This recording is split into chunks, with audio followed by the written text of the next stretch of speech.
नमस्कार दोस्तों, कैसे हैं आप सभी लोग। मैं सचिन आप सभी का आपके अपने YouTube चैनल इंग्लिश वाला में स्वागत करता हूं। और आज दोस्तों मैं आप सबके लिए लेके आया हूं बिहार शिक्षक भर्ती 3.0 जो 6 to 8 जो है पेपर हुआ है। हालांकि ये पेपर लीक हो गया है, तो काफ़ी उम्मीद है कि पेपर जो है ये कैंसिल हो सकता है। ठीक है, फ़िलहाल हम लोग जो है एक बार इसका एनालिसिस कर देख लेते हैं, इसका पेपर सॉल्यूशन देख लेते हैं फटाफट। ठीक है, बाकी इसके बारे में बात करेंगे। तो चलिए शुरू करते हैं आज का सेशन। तो क्वेश्चन का फर्स्ट है, इसमें आप पूछा गया था which of the following is a coordinating conjunction. इसमें आप कोऑर्डिनेटिंग कंजंक्शन कौन सा है ये आपको बताना था। तो इसका करेक्ट आंसर क्या हो जाएगा, ऑप्शन नंबर ए। ठीक है, एंड इसका कोऑर्डिनेटिंग कंजंक्शन हो जाएगा। नेक्स्ट है find out the correct possessive pronoun. Possessive pronoun बताना है इसमें गाइस। तो पजेसिव प्रोनाउन क्या हो जाएगा इसका, तो इसका करेक्ट आंसर हो जाएगा देम भी हो सकता है और देयर्स भी हो सकता है। तो इसका करेक्ट आंसर हो जाएगा मोर देन एबव। ठीक है, नेक्स्ट अगले क्वेश्चन पे चलते हैं। नेक्स्ट लिखा हुआ है which of the following sentence contains a gerund. जिसमें जो है जीरंड है वो आपको बताना है। तो आप देखेंगे कि ही इंजॉयज़ वॉकिंग। तो जीरंड क्या होता है, जीरंड जो है सब्जेक्ट के फ्री फॉर्म में आता है और ऑब्जेक्ट के फ्री फॉर्म में भी आता है। तो फर्स्ट में आप देखेंगे कि जो वॉकिंग है ये क्या है, जीरंड है, क्योंकि जो है ये किस फॉर्म में आया है, जीरंड के फॉर्म ऑब्जेक्ट के फॉर्म में आया, इसलिए आपका ये क्या हो जाएगा, जीरंड हो जाएगा। और बी नंबर में देखेंगे walking is a good exercise. ये भी जो है ये क्या है, सब्जेक्ट के रूप में जो है जीरंड आया है। ओके, तो ए और बी दोनों है, इसका मतलब कौन सा ऑप्शन हो जाएगा, मोर देन वन। ठीक है, आगे चलते हैं। और अगला लिखा हुआ है कि choose the sentence with the correct use of parallel structure. तो पैरेलल स्ट्रक्चर क्या होता है, जिसमें जो है जो वर्ड है वो एक ही फॉर्म में आए। जैसे कि आप देख पाएंगे कि इसमें जो लिखा हुआ है, जो बी ऑप्शन है, they like riding walking and playing. ठीक है, सबका आईएनजी फॉर्म आया, तो ये आपका कौन सा हो जाएगा, पैरेलल स्ट्रक्चर हो जाएगा। तो ऑप्शन नंबर बी इसका सही आंसर हो जाएगा, ऑप्शन नंबर बी। ठीक है, आगे चलते हैं। फोर्थ के बाद लिखा हुआ है नेक्स्ट क्वेश्चन है आप सबके सामने। क्वेश्चन नंबर जो है 5 देख लेते हैं। 5 लिखा हुआ है which of the following sentence is correct in term of subject verb agreement. Subject और वर्ब एग्रीमेंट के जो टर्म में कौन सा जो है करेक्ट है। तो इसमें ऑप्शन नंबर सी करेक्ट हो जाएगा कि neither of the girls is. ठीक है, नीदर आपके साथ क्या लगता है, इज़ लगता है, यानी सिंगुलर वर्ब लगता है। ठीक है, सिंगुलर हेल्पिंग वर्ब आएगा, इसलिए इज़ वाला सही हो जाएगा। ठीक है, वर्ब नहीं लगेगा नीदर के साथ, आर नहीं लगता नीदर के साथ, तो ऑप्शन नंबर सी इसका करेक्ट हो जाएगा। 6 नंबर देखते हैं, लिखा हुआ है which of the following is a complex sentence. Complex sentence आपको बताना है। ठीक है, एंड तो आपका कंपाउंड में आता है, राइट। एंड जो कंजंक्शन होता है ये आपका कंपाउंड में आता है, तो ये तो होगा नहीं।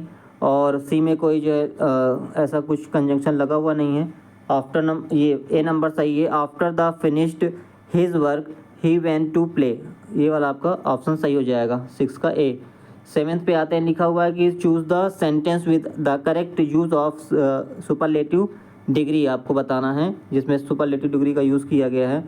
तो इसमें जो मोस्ट टॉलेस्ट होता नहीं है। ठीक है, क्योंकि टॉलेस्ट जो है आप ऑलरेडी अपने आप में कम सुपरलेटिव डिग्री है।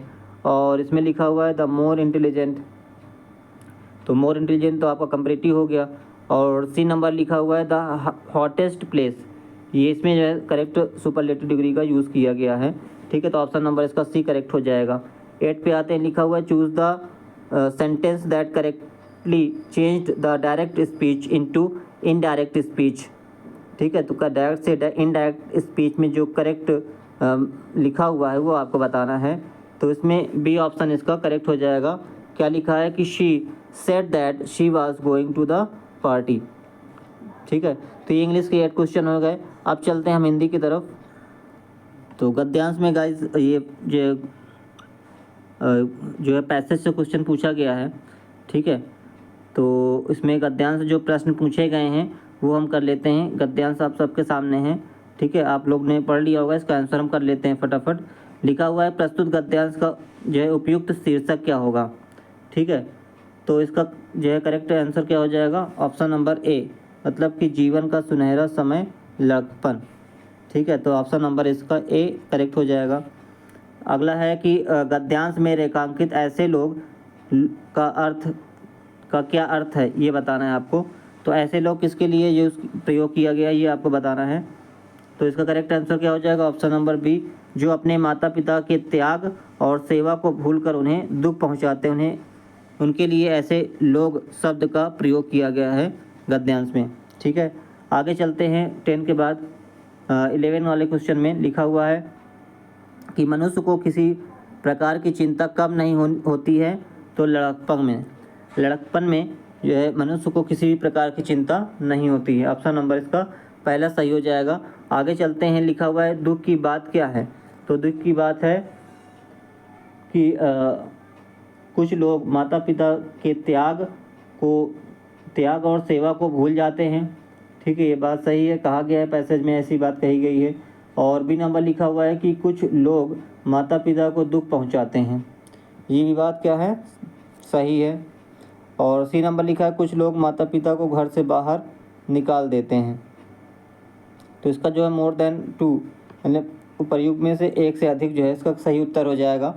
ठीक है, आगे चलते हैं। इसका अगला प्रश्न लिखा हुआ है कि मनुष्य के जीवन का सबसे अच्छा समय कौन सा होता है।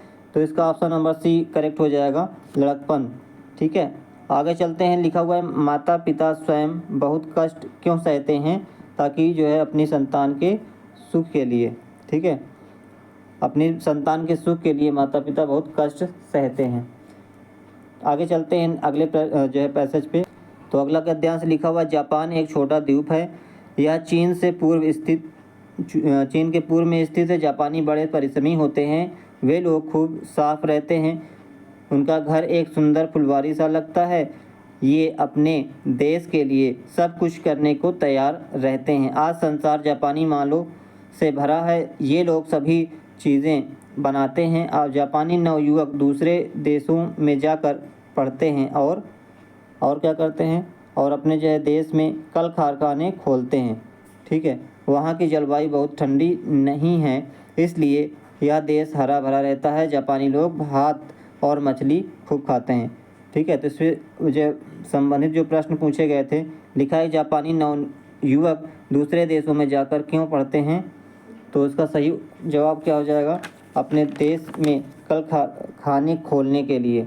ठीक है, तो ऑप्शन नंबर इसका पहला करेक्ट हो जाएगा। आगे बढ़ते हैं। 16 नंबर प्रश्न में लिखा है कि जापानी लोग सभी चीज़ें क्यों बनाते हैं। तो इसका सही जवाब क्या हो जाएगा, ये लोग बड़े परिश्रमी होते हैं। ठीक है, इसका ऑप्शन नंबर सी सही हो जाएगा।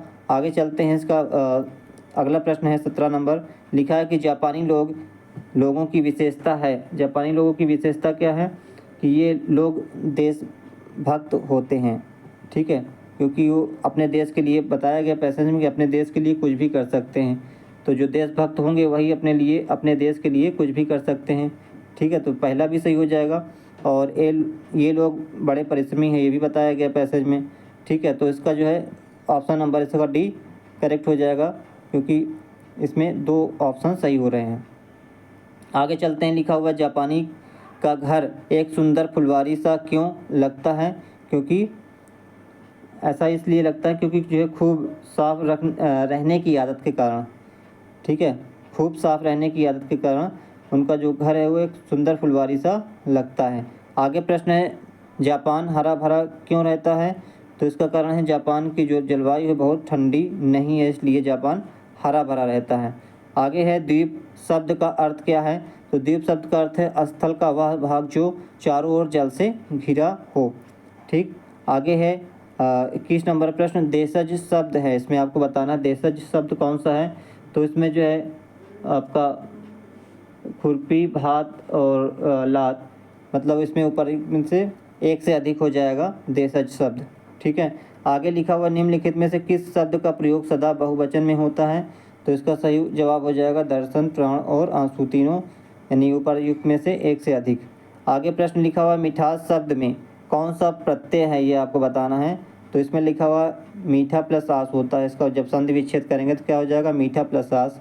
इसका मतलब ऑप्शन नंबर सी इसका सही जवाब हो जाएगा। आगे लिखा हुआ है मध्यम पुरुष सर्वनाम बताना है आपको। तो मध्यम पुरुष सर्वनाम कौन सा हो जाएगा, तू हो जाएगा। ठीक है, आगे लिखा हुआ तत्सम शब्द आपको बताना है। तो 25 में तत्सम शब्द कौन सा हो जाएगा? पहले लिखा है पहिया, परिवहन और प्रवाह। तो इसका सही जवाब क्या हो? सही जवाब हो जाएगा इसका उपर्युक्त में से एक से अधिक। ठीक है, आगे चलते हैं। इसके नेक्स्ट अगले लिखा हुआ है अध्यात्म शब्द में कौन सा उपसर्ग है? तो अध्यात्म में अधिधन आत्म होता है, अध्यात्म, तो अधि इसका जो है क्या हो जाएगा? उपसर्ग हो जाएगा। ठीक है, ऑप्शन नंबर 20 का सही जवाब हो जाएगा। आगे चलते हैं। अगला लिखा हुआ है अकर्मक क्रिया है। तो अकर्मक क्रिया क्या है? ऑप्शन नंबर इसका ए सही हो जाएगा। सोना जो है एक अकर्मक क्रिया है। ठीक है, आगे चलते हैं। इसका नेक्स्ट अगला प्रश्न लिखा हुआ है राम ने रोटी खाई। इसमें वाक्यांश में किस कारक के चिन्ह का प्रयोग किया गया है बताना है। तो ने जो है ये किस में आता है? कर्ता कारक में। ऑप्शन नंबर सी इसका सही जवाब हो जाएगा। अगला लिखा हुआ है गुणवाचक विशेषण। तो गुणवाचक विशेषण किस में हो जाएगा? तो इसका सही जवाब हो जाएगा ऑप्शन नंबर इसका जो है ई नंबर इसका सही हो जाएगा। ठीक है, क्योंकि ये सारे क्या है? संख्यावाचक में आते हैं, चार कुछ सब। ठीक है, निश्चित अनिश्चित संख्यावाचक में आएगा, ना कि गुणवाचक में। तो इसलिए ऑप्शन नंबर इसका ई सही हो जाएगा। नेक्स्ट पूछा है अव्यय बताना है आपको। अव्यय तो इसका सही जवाब हो जाएगा क्या? ऑप्शन नंबर जो है बी, यानी कि ऊपर क्या है? ऊपर एक अव्यय है। ठीक है, तो ये हो गए गाइस 30 जो है प्रश्न जो आपका क्वालिफाई मार्क्स का था, हिंदी और इंग्लिश को मिला के। ठीक है, तो ये आपका जो है क्वालिफाइंग मार्क्स का जो पेपर था वो मैंने सोल्यूशन बता दिया है। ठीक है, आप लोग मैच कर लीजिएगा। और इसके बाद जो है इसका जनरल स्टडी का जो है वीडियो आएगी वो आप देख लीजिएगा। ठीक है, तो प्लीज़ वीडियो को लाइक शेयर और सब्सक्राइब करिएगा। मिलते हैं नेक्स्ट वीडियो में इसी के साथ। Thank you for watching with this video. Have a nice day. जय हिंद, जय भारत।